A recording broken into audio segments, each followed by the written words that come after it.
Okay friends, welcome back. अभी video number 3 में हम फैक्टर्स ऑफ प्रोडक्शन और ट्रेड साइकिल को हम समझते हैं, right. So let's start. Alright, now ये फैक्टर ऑफ प्रोडक्शन का जो कॉन्सेप्ट था वो 10th स्टैंडर्ड में भी हम सीख चुके हैं। So the activity of conversion of raw material and resources into final goods which satisfy human wants is called production. Production क्या करेगा? रॉ मटेरियल एंड रिसोर्सेज को कन्वर्ट करेगा फाइनल गुड्स में, और ये फाइनल गुड्स क्या कर पाएगा? दे सेटिस्फाई ह्यूमन वंट्स। तो ये एक्टिविटी को हम प्रोडक्शन बोलते हैं। और प्रोडक्शन में क्या हो रहा है? By converting the nature of resources, उनकी यूटिलिटी बढ़ जाती है। क्या बढ़ता है? Utility will increase. So production can also be called a process which increases utility of the resources. Production is a process which increases utility of resources. Wood को cut करके chair बनाते हैं, तो chair has more utility compared to a piece of wood, right? So production process utility में increase करती है.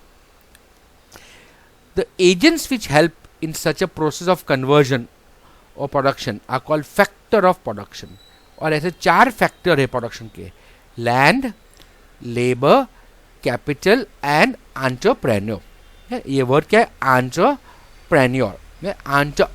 Entrepreneur. All this factors are equally important. एक के बिना नहीं चलेगा। You require all 4 at any given time. So according to Alfred Marshall, there are 2 basic category of factor production: natural और nature and human beings, right. Let's talk of land. Now land, normal terms में land का meaning क्या? अर्थ का surface which is liveable, lithosphere को हम land बोलते हैं। लेकिन इकोनॉमिक्स में the concept of land is more inclusive, वो ज़्यादा टर्म लेता है। According to Alfred Marshall, all natural asset, देखो याद रखना वर्ड नेचुरल है, natural assets which help in production और in economic activity constitute land. यानी मेन वर्ड क्या याद रखने का है? नेचुरल एसेट्स, नेचर से पाया जाना एसेट्स जो इकोनॉमिक एक्टिविटी में हेल्प करते हैं या प्रोडक्शन में हेल्प करे, उसको लैंड बोलते हैं। So the water resources, right, climate of a particular place, fertility, mineral resources, even agriculture items, forest, right, minerals, वो सब दे आर लैंड। तो लैंड के कैरेक्टरिस्टिक अगर देखें तो लैंड नेचर का गिफ्ट है, it is not man made. The total supply of land is fixed, जो रिसोर्स है वो तो फिक्स ही है ना। लैंड इज जोग्राफिकली इमोबाइल, आप एक जगह से दूसरी जगह लैंड को ट्रांसफर नहीं कर सकते, जोग्राफिकली नहीं, but we can take out and piece by piece उसको एक जगह से दूसरी जगह लेके जा सकते हैं। All type of land are different in terms of fertility, climatic condition and so on. And land पे जो रेम्यूनरेशन मिलता है, इनकम जो होती है, इसको हम रेंट बोलते हैं। जो लैंड अर्न्स रेंट, याद रखना, the remuneration of land is rent. Second है लेबर, फिजिकल और intellectual work by humans in order to earn returns which is done under supervision by some authority is called labor, right? So either work can be physical or intellectual, dono work which is done in order to earn returns and under supervision of some authority is called labor. तो labour का characteristic देखें तो labour can not be separated from labourer. तो labour and labourer एक दूसरे से जुड़े हैं। Labour can not be stored, तो वो पेरिशेबल आइटम है ना, राइट। वी कैन नॉट से आज काम कर और 10 दिन काम लगेगा, नहीं ना, वो आज ही काम लग गया। The mobility of labour is influence by social and economic reasons. कुछ जगह पे लेबर ज़्यादा मोबाइल है, कुछ जगह पे कम मोबाइल है। इकोनॉमिक रीजन देखे तो गांव में काम नहीं मिल रहा है तो लेबर की मोबिलिटी सिटी तरफ आ जाती है ना। तो they are social and economic reasons for mobility, migration के रीजंस होते हैं वो। The efficiency of labour also is different from labourer to labourer. Each labourer will perform task according to his और her efficiency. The supply of labour depends on population. India में population ही population है, तो labour supply बहुत ज़्यादा है। In fact labour की over supply है, इसलिए उसको पैसा कम मिलता है। यूरोप के कंट्रीज में पॉपुलेशन लो है तो लेबर सप्लाई कम है, इसलिए लेबर का डिमांड ज़्यादा है तो उसको भाव भी ज़्यादा अच्छा मिलता है। And the remuneration of labour is called wages. तो land earns rent, labour earns wages. Third है कैपिटल. सी मॉडर्न टाइम्स में कैपिटल एक बहुत इंपॉर्टेंट फैक्टर है प्रोडक्शन का. What is capital? तो ऑल मैन मेड गुड्स, याद रखना कौन से goods? Man made goods which help in production consider capital. Okay, जो नेचुरल गुड्स है वो लैंड में आ गए, और जो मैन मेड गुड्स है like raw material of the industry, खुद की इंडस्ट्री की बिल्डिंग, पंखा, सब ऑल आर कैपिटल. तो वो लैंड और लेबर से डिफरेंट है, because it is also a produce factor of production. वो भी प्रोड्यूस है ना, it is made by human beings. So it's a man made factor of production. The tractor जो एग्रीकल्चर में हेल्प करेगा वो एक कैपिटल है, राइट? वो it's a produce factor. Now capital and wealth में डिफरेंस है. Several times some goods are factor of production as well as wealth, लेकिन हर बार ऐसा नहीं होता है. A good may be a capital good if it helps in production, but it may not have the characteristic of wealth. Same way one good may be wealth, लेकिन वो production में help ना भी करे. कैपिटल का characteristic अगर देखें तो capital is a man made factor of production. वो मोस्ट मोबाइल है, सब मैक्सिमम उसका मूवमेंट कर सकते हैं, बिकॉज बहुत इजीली ट्रांसफर कर सकते हैं. The increasing demand for capital in present times owing to increasing capital intensive methods of production has resulted in increasing scarcity of this factor. आज कैपिटल का डिमांड ज़्यादा है because of more production, more capital intensive methods. So आज scarcity create हो रही है capital की. Remuneration of capital is interest. वापस देखे, land earns rent, labour earns wages, capital earns interest. And last is entrepreneur. Entrepreneur is the factor which brings together all the other three factors of production, यानी वो coordination का काम करेगा. See management of work is done by manager, जो salaried labourer है of the entrepreneur. Entrepreneur ऐसा आदमी है जो सेटअप करता है पूरा एंटरप्राइज, तो वो रिस्क टेकर है, बिकॉज उसी का कैपिटल लगा है ना, उसी का पैसा लगा है, वो रिस्क टेकर है. This factor does not get fix return but tries to generate income by running the economic activity successfully. उसको लॉस भी हो सकती है ना, he may also incur loss if the activity does not function well. यही तो risk है ना उसका. तो एंटरप्रेन्योरशिप या एंटरप्राइज का फंक्शन देखे, कैरेक्टरिस्टिक देखे, तो वो दिस फैक्टर डिसीजन मेकर है ऑफ द एक्टिविटी. वो रिस्क टेकिंग फैक्टर भी है. It possess quality of coordination, because all other factors का कोऑर्डिनेशन से ही ये सब काम होगा. तो एंटरप्रेन्योरशिप जो है ना, वो क्वालिटी है, एंड उसका रेम्यूनरेशन है प्रॉफिट. चलो, ये हो गया फैक्टर्स ऑफ प्रोडक्शन. अब हम लास्ट टॉपिक ट्रेड साइकिल के बारे में देखते हैं. नाउ एवरी इकोनॉमिक एक्टिविटी जो है will go through dynamic phases, right? Or it will go through phases of dynamic change. Like a human life also goes through changes.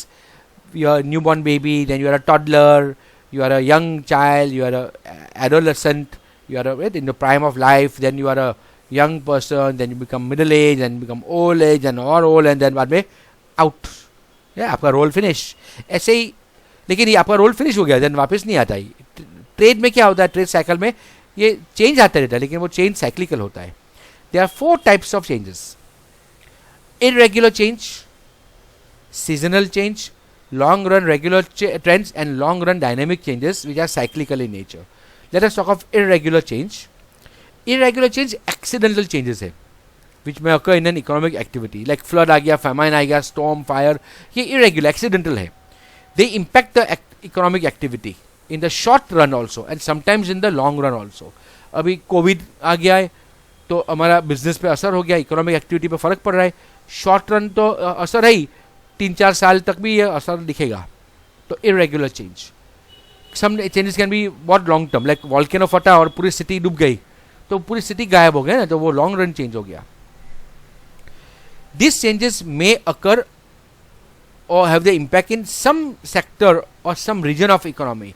पूरे industry को या पूरा एरिया को असर शायद न भी करे.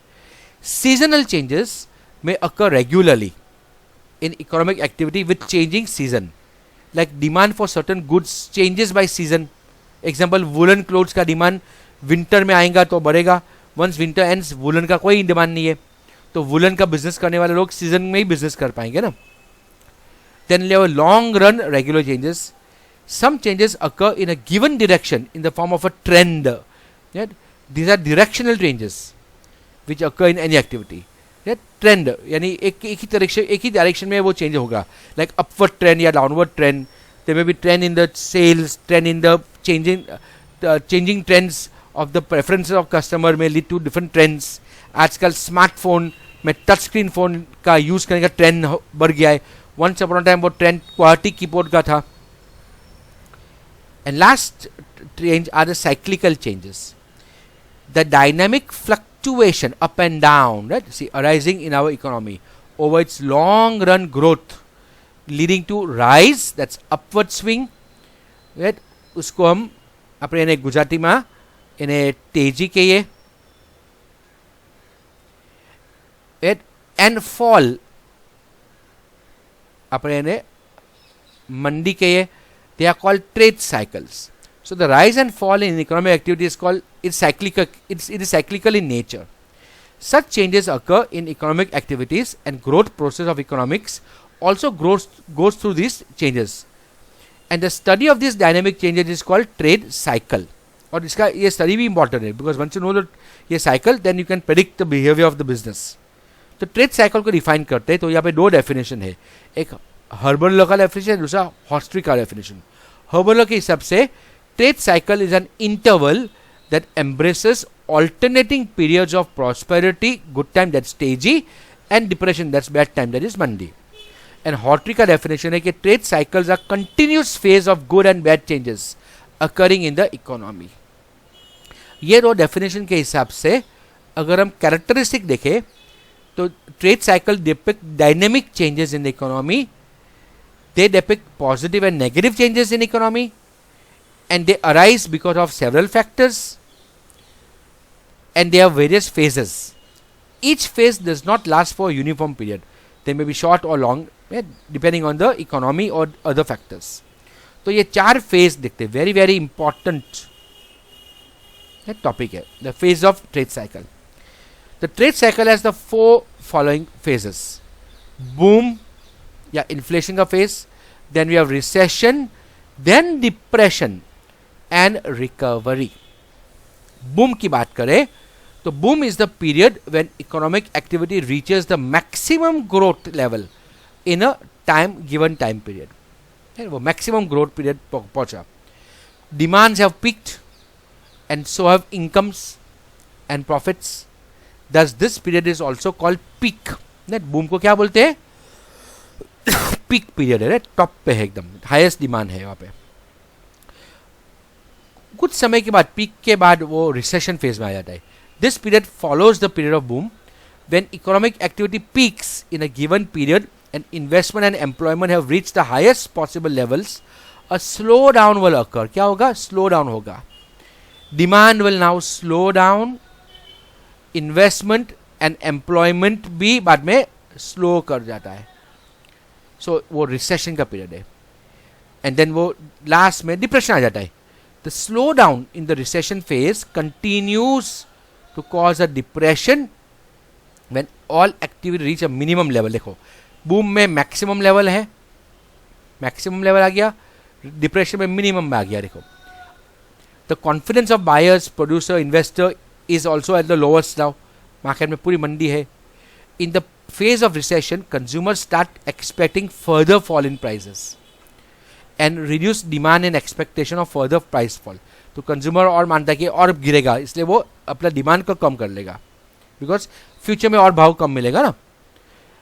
With the fall in demand, production also will fall. So employment will fall now. See, demand fall होता है. First there is a fall in demand. उसके बाद production fall होता है. उसके बाद employment falls, causing further reduction in the demand. So depression is now caused. And उसके बाद recovery. When depression lasts for some time, the suppressed demand starts emerging. कुछ समय के डिप्रेशन के बाद जो डिमांड दब गया था वापिस वो खड़ा होने लगता है, इमर्ज होने लगता है. Governments may also try to boost investment and employment, and certain times technological changes also happen in the long run. The government may try to boost the investment. And इसके क्या होगा? The recovery of demand, employment and investment will take place. These type of cycles occur in all economies and all economic activities in the long run. However, in market oriented economies, जो हमारा, see, they are socialist oriented economy, like जैसे China and Russia was there, and market economy जैसे capital economies जो बोलते जैसे America में, these occur more openly, while they may be suppressed in the state and by the state in the state controlled economy. अगर ये बात करें ये phases की बारे में, एक काम करते, let us draw a small diagram up here. एक काम करते, तो let us draw a graph. This is the phases and this is the economy.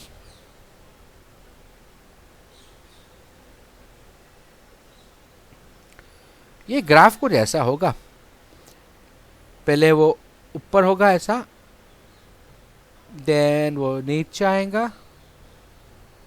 वापस यहाँ रहेगा, एंड देन वो वापस ऊपर जाने लगेगा. So let us label it as,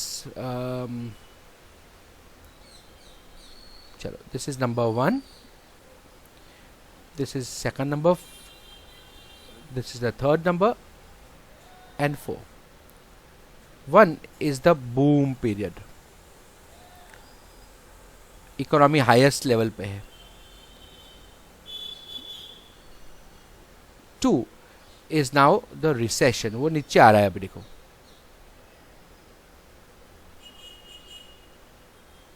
right, recession है. The 3 एकदम नीचे आ गया देखो. So that is the depression phase, and now fourth phase is the phase of recovery. So boom, then market will start coming down, recession, then नीचे आ गया एकदम, depression phase है, and then वापस वो recovery करेगा. Again the recovery will occur, and maybe this whole cycle, let's see, ये कुछ ऐसा चलेगा ये cycle.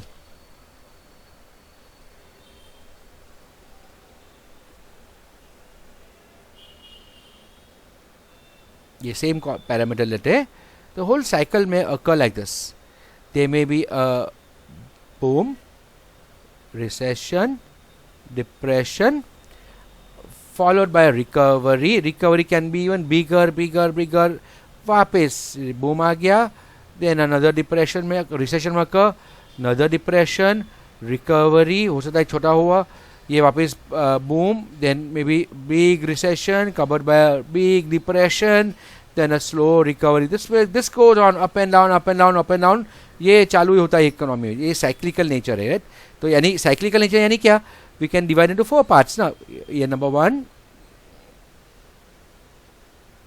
then we have the 2, 3 and 4, and this thing will keep on. boom के बाद recession के बाद depression के बाद recovery, वापस recovery will lead to boom. This is cyclical in nature. Okay, so I hope आपको ये पूरा ख्याल आया होगा. आप क्वेश्चन आंसर्स अगर देखेंगे तो do all the important question answers, right. Question number 4 and 5 तो सब important है. You can see that all these questions are very important, right. Even then meaning of trade cycle, various phases of trade cycle, the factor of production, all these are very important. And then again see, ये आप question number 4 के 5 question and 5 के 3 का पूरा lesson आपका practically हो ही जाएगा यहाँ पे, right. Meaning of wealth, right, ये सब आपको लर्न करना है. Do one thing, learn everything actually. यहाँ पे तो यही क्वेश्चन आपके लिए इंपॉर्टेंट है. सो आई होप आपको ये पूरा लेसन समझ आया होगा. It's a nice interesting lesson. Economics का बेस भी इसमें आ जाएगा, right. So now it's over now. Bye for now. Bye.